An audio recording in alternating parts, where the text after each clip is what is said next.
Hello everybody and welcome back, and after that state of play last night, it's time to go through and discuss everything that was announced PSVR2 related, and one game that may be PSVR2 related a little bit more down the line, but we'll see.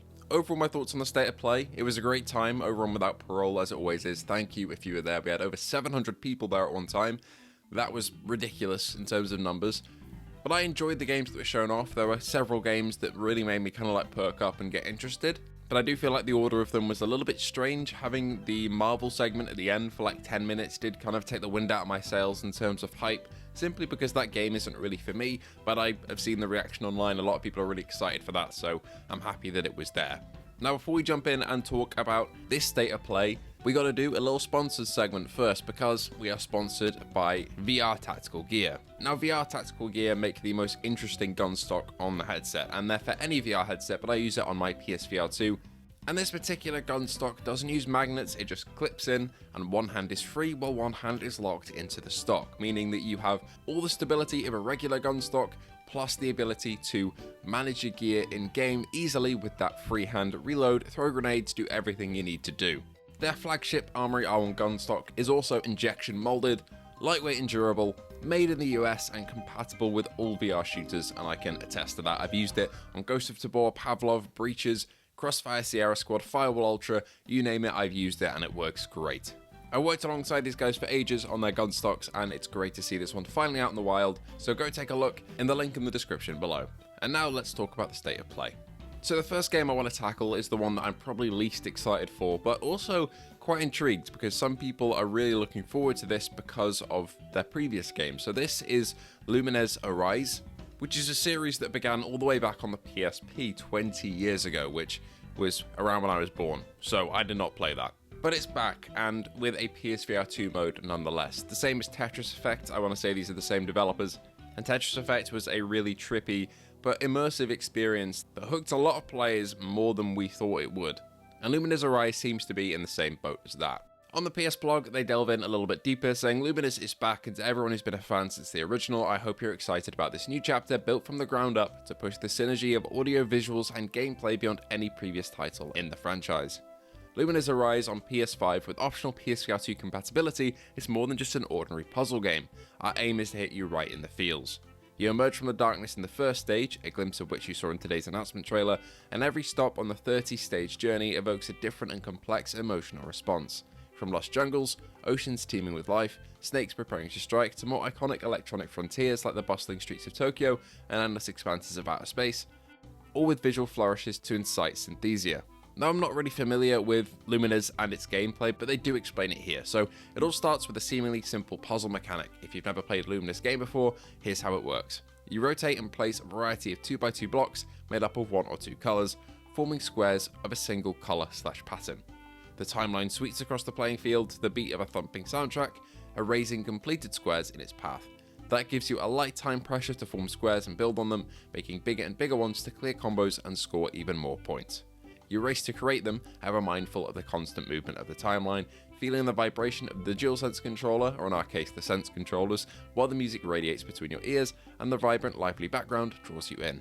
That's when you enter a flow state and the world around you vanishes. They go into depth a little bit about some new game modes and gameplay elements for the game, but overall here, it seems like a fun puzzle game for PSVR2 that has really good sound design, some incredible visuals that I think will look awesome on the OLED panels, so I can't wait to see that. And overall, this is a new franchise for me, a new series that I've never played before, and it's going to be my first experience with it on PSVR2, so that's very exciting. And that is coming later this year. What is also coming later this year is probably my most anticipated VR title, or at least confirmed VR title, from the state of play, which is Thief VR Legacy of Shadow.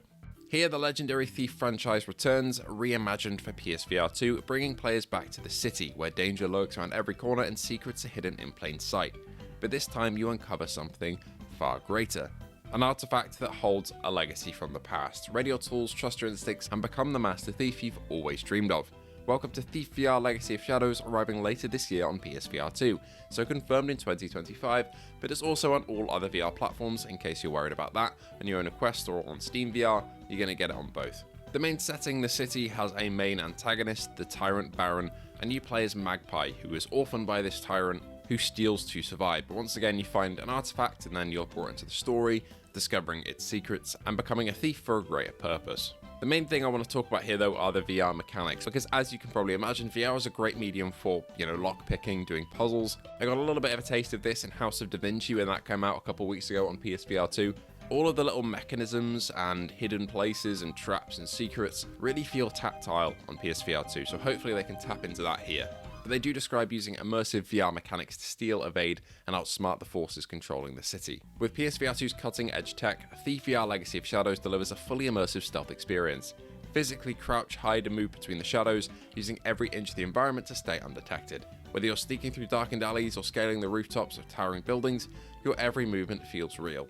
Extinguish light sources with your water arrows, hands, or even a well-aimed breath to deepen the darkness and expand your cover. Now, I don't really understand what they mean by a well-aimed breath here.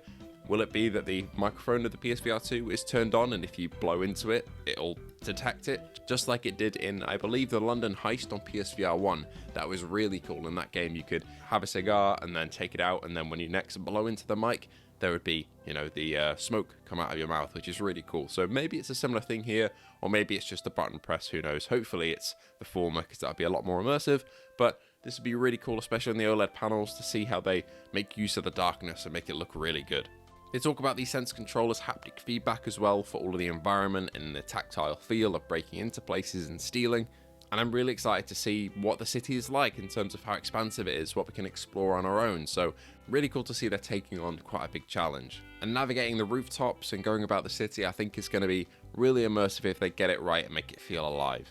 But who are they in this equation? Who is making Thief VR? Well, it's a company we're all familiar with, and one you probably saw the logo of at the start of the trailer. It's Vertigo Games, but with help from Maze Theory. So I'm a little bit confused by this choice. Well, not confused, because Maze Theory do have a pedigree of making the most of what they can in terms of VR games. They've done Doctor Who, The Edge of Time, they've done Peaky Blinders, The King's Ransom, and Infinite Inside, and they've all been kind of well put together games, but they've just lacked a bit of budget. So on one hand, I'm really excited to see what they can do with a budget combined with Vertigo to make a Thief VR game and kind of push the limits of what they can do in VR, but also their track record has never produced incredible games, in my opinion. They've produced good ones, but I think they've been hampered by this budget, so who knows, they could pull off something amazing here if they're collaborating with Vertigo and Eidos Montreal, who make Thief.